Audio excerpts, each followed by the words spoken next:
Экспо 2017 стала площадкой не только для выставок, инсталляций, скульптур, павильонов, но и местом встречи музыкантов со всего мира. Было проведено около 50 концертов, выступило более 2000 музыкантов, 120 разных коллективов, 1500 различных музыкальных инструментов создавали магию в жанрах рок, поп, джаз, техно, постпанк, металл, этно и классики.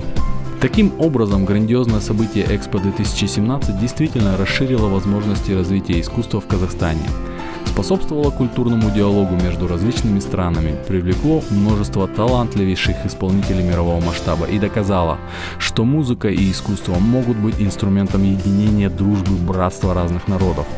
Опыт Экспо – это опыт взаимного обогащения через диалог посредством творчества. Казахстан доказал, что он способен включаться в мировые музыкальные контексты и на равных презентовать свое музыкальное видение разных сюжетов, а также с легкостью, добродушием и гостеприимством сотрудничать в совместных проектах с зарубежными маэстро. Казахстан может гордиться тем, что стал центром самых грандиозных, роскошных, зрелищных, захватывающих дух и осмысляющих нашу реальность и прошлое выступлений, когда в один год и Ла Скала, и 30 Seconds to Mars, и именитые пианисты, виолончелисты, скрипачи, джазмены и рэперы представили музыку во всем ее многообразии, на любой вкус и цвет. Искусство дает нам возможность стать больше, чем мы есть. А Экспо 2017 дало возможность раскрыться мировому искусству в Казахстане и казахстанскому искусству в мире.